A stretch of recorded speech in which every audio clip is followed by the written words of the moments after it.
Day 2 of the 2024 Champion Showdown Chess 9 Alex saw more incredibly dramatic Chess 960 action with everything left to play for as we head into the final day tomorrow. Tournament leader and recently crowned U.S. champion Fabiano Caruana lost his perfect score but kept his lead as he finished with 5 out of 6, scoring a win and 2 draws in today's games. Meanwhile, Hikaru Nakamura is just a half point behind with 4.5 out of 6 as he scored 2.5 out of 3 and is in clear second place. Finally, we have the reigning champion Sam Sevian as well as Garry Kasparov currently tied for third place, each with 3.5 going into the final 3 rounds tomorrow. Going into the games, we'll start with the first round that Caruana played today against Wesley So.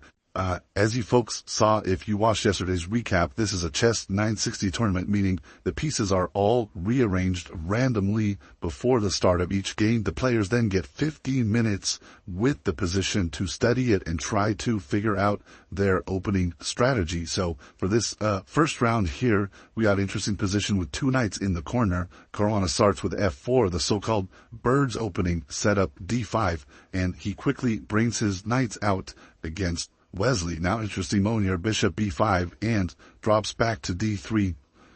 And we end up getting a very bird-like type setup with the bishop already on this diagonal and white controlling the e5 square. And Caruana here actually ends up getting a very, very nice position after knight e5, takes, knight d7, queen h5. And here So plays d4, knight g4, takes, and ends up castling kingside. This decision he may end up regretting is now rook to f3 as Caruana just lifts his rook over to the h3 square and looks to deliver a checkmate.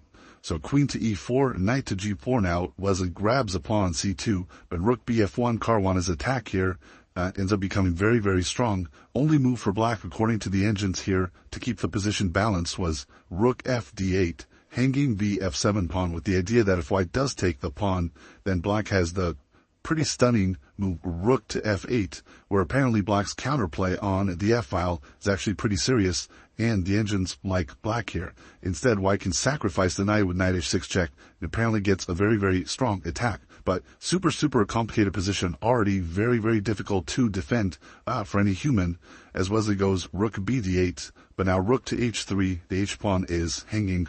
Now he was relying on this shot, knight takes e5, defending the pawn with the queen from c2, but now d3 from Caruana, just cutting off the queen, threatening mate on h7. Black played f6, white takes on e5, knight e5, queen takes h7 check, and here black resigned as his only move is king f7, but then white's going to take on e5 with check. Black cannot take back because of the pin. White has an extra piece and is going to be winning a lot more material very, very soon. So this is actually Caruana's second game of the day. His first game he drew against Aronian, then he won this one.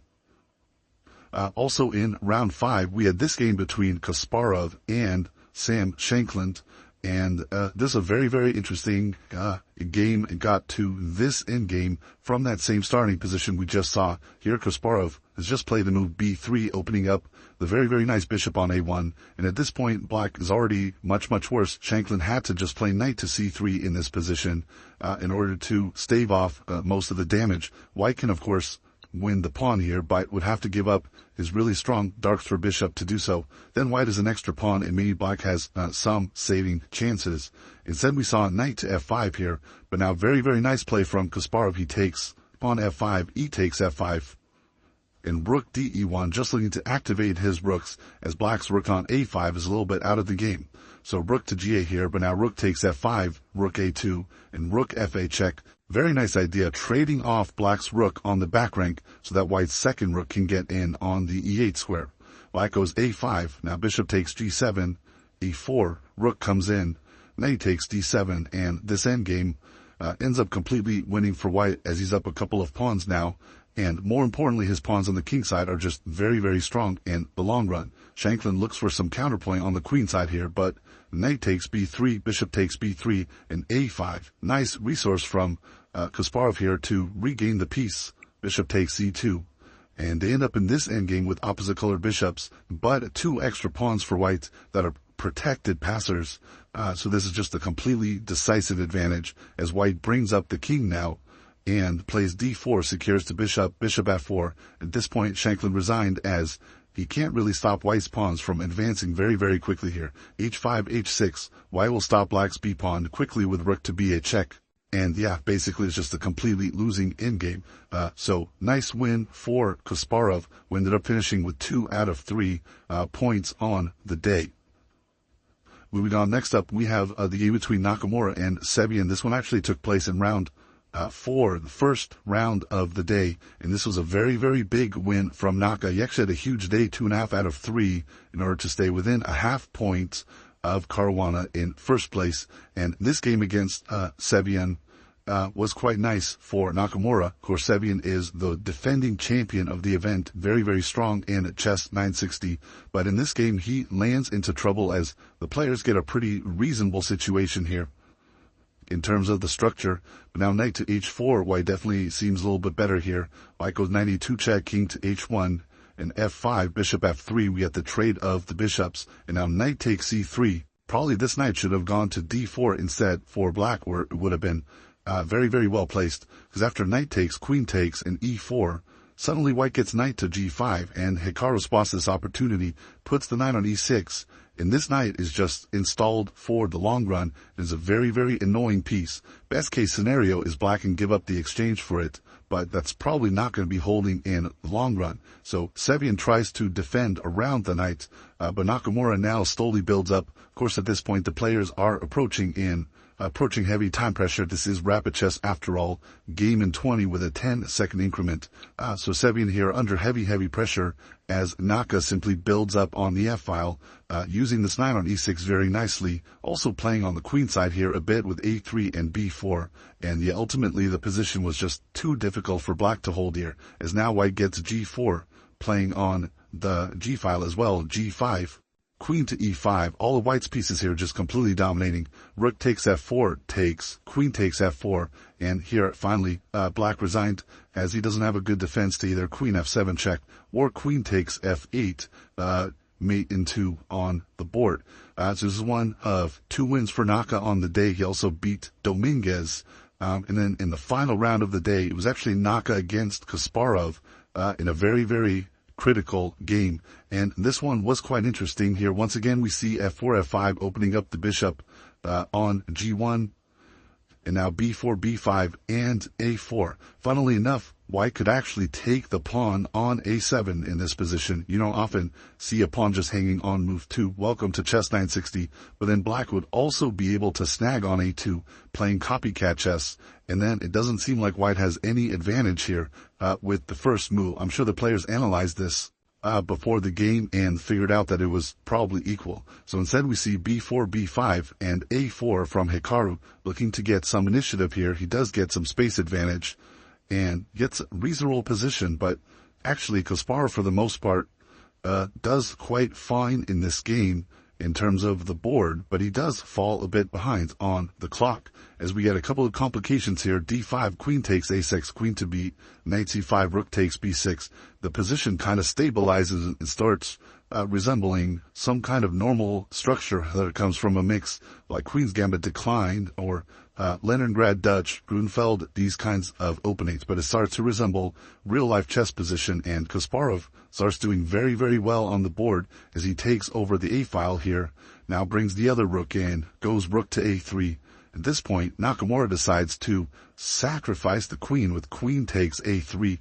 Very, very bold decision. He could have dropped back as well with queen to b1 or queen to c2, where maybe white is a bit worse, but definitely holding. Instead, he decides to sacrifice the queen for the rook and knight. But here, black is definitely not worse and very likely playing for the win.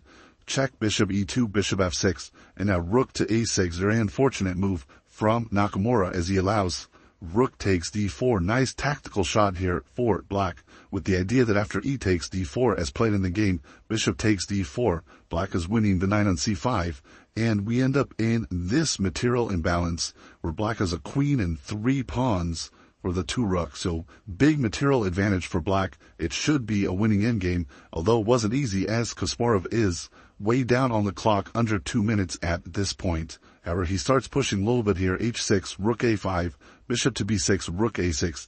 And at this point, the players end up repeating the position, and eventually the game is drawn here, as Kasparov, I think, recognizing he was better, but not wanting to risk it, as he was just way too far behind on the clock. Objectively, though, black's position was very, very good, but he would have to take some risk here. For example, the move queen to b4, pointed out by the engines, is apparently very strong, with the idea that if white takes on c6, this is why black didn't want to play on. He would have to give up a pawn in order to do so. Here, black does get a lot of activity with queen to d2 check, and the engines say black is winning here, as the counter attack is too strong. For example, king h1, there's queen to f2, and queen f1 is mate, queen takes f3 is a huge threat as well.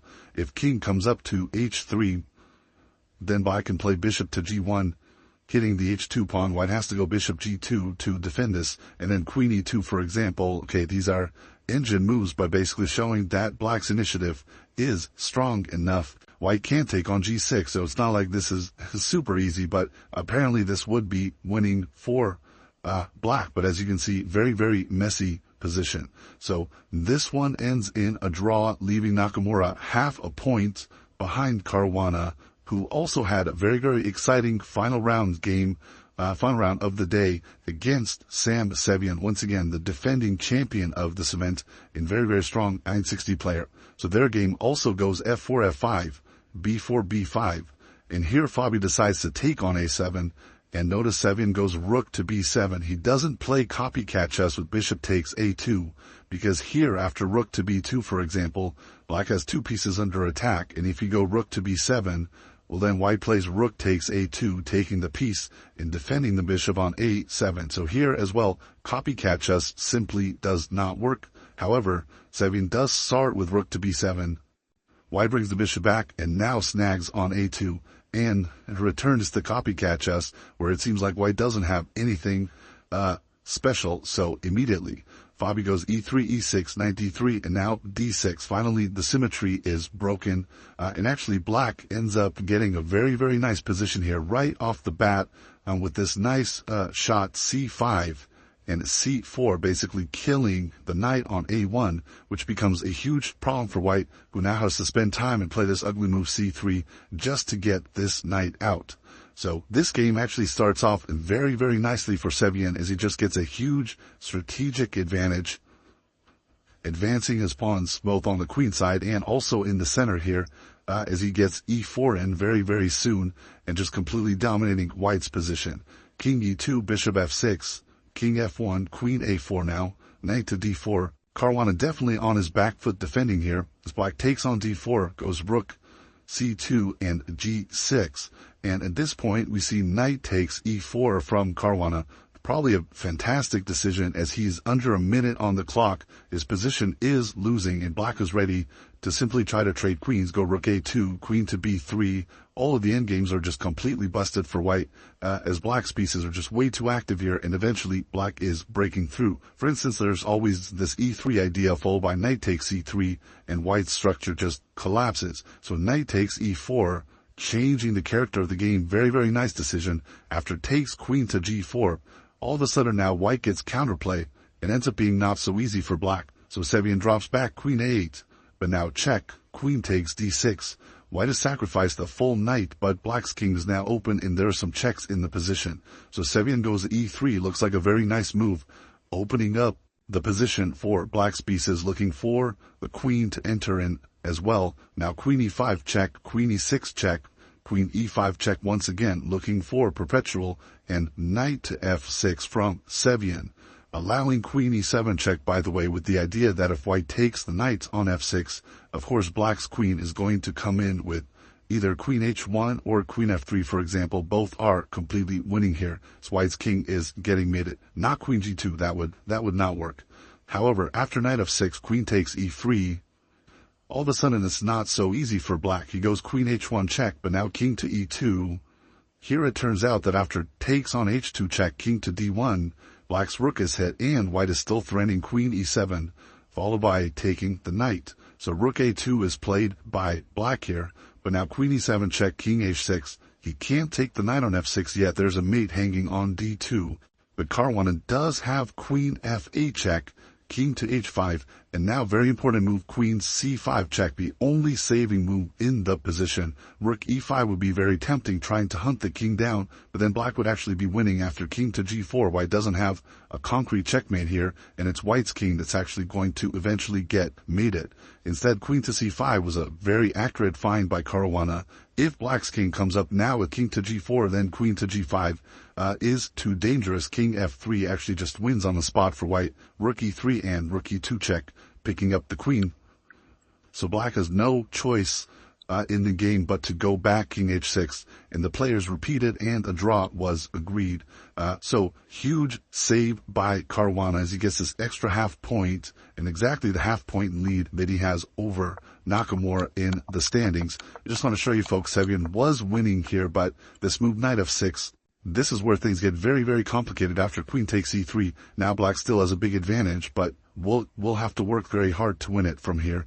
Instead, apparently black could have escaped the checks with king to f7 here, and then, yeah, white's next check is not so obvious, and black's counterplay is coming in. If white takes this pawn, then we have knight takes e3 with check, and then queen g2 is coming with mate, or queen to h1 next move. So that was the way to win. Unfortunately for him, Sevian missed it.